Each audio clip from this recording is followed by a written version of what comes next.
7 September রবিবার ভোর থেকে গাজা উপত্যকার নানা স্থানে ইসরায়েলি বিমান হামলায় অন্তত ৬২ জন ফিলিস্তিনি নিহত হয়েছেন। এর মধ্যে শুধু উত্তর গাজা ও গাজা শহরে প্রাণ গেছে ৪৯ জনের।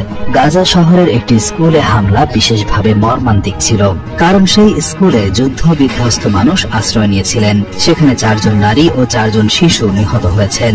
গাজা ভিত্তিক স্বাস্থ্য কর্তৃপক্ষ জানিয়েছে 2023 সালের 7 অক্টোবর হামাস ও ইসরায়েলের যুদ্ধ শুরু হওয়ার পর থেকে এখন পর্যন্ত গাজায় মোট ৬৪,৪৫৫ জন প্রাণ হারিয়েছেন এবং ১,৬২,৭৭৬ জন আহত হয়েছেন। ইসরায়েলি সেনারা দাবি করছে তারা উত্তর গাজায় শত শত মিটার দীর্ঘ একটি ভূগর্ভস্থ সুড়ঙ্গ ধ্বংস করেছে, যা নাকি হামাস তাদের সামরিক অভিযানে ব্যবহার করত। একই সঙ্গে গাজা শহরের একটি ভবন ও তার চারপাশের তাঁবুগুলো খালি করার নির্দেশ দেওয়া হয়, যাতে পরবর্তী হামলার আগে মানুষ সরিয়ে নেওয়া যায়। তবে বাস্তবে এসব নির্দেশের কারণে অনেক পরিবারকে বারবার ঘর ছাড়া হতে হচ্ছে। রকেট হামলার ঘটনাও ঘটেছে।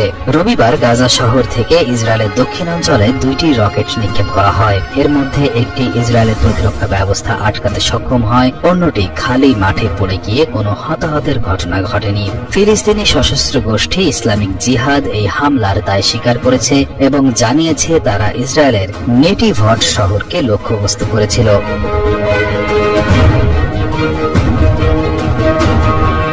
এদিকে একই দিনে সংযুক্ত আরব আমিরাতের রাজধানী আবুধাবিতে গুরুত্বপূর্ণ একটি কূটনৈতিক বৈঠক অনুষ্ঠিত হয়। আমিরাতের প্রেসিডেন্ট শেখ মোহাম্মদ বিন জায়েদ আল নাহিয়ান এবং জর্ডানের রাজা আব্দুল্লাহ দ্বিতীয় সেখানে মিলিত হন। তারা ফিলিস্তিনিদের অধিকারের প্রতি তাদের দৃঢ় সমর্থন পুনর্ব্যক্ত করেন এবং ইসরায়েলের যে কোনো ধরনের দখল, ভূমি সংযুক্তকরণ বা বসতি সম্প্রসারণ পরিকল্পনার তীব্র বিরোধিতা করেন। দুই নেতা জোর দিয়ে বলেন, আন্তর্জাতিক সম্প্রদায়ের উচিত 2 রাষ্ট্রভিত্তিক সমাধান বাস্তবায়নের দিকে এগিয়ে আসা, যেখানে ইসরায়েল ও ফিলিস্তিন পাশাপাশি স্বাধীন রাষ্ট্র হিসেবে থাকবে। তাদের মতে কেবল এই সমাধানের মাধ্যমেই মধ্যপ্রাচ্যের ন্যায্য এবং দীর্ঘস্থায়ী শান্তি ফিরিয়ে আনা সম্ভব।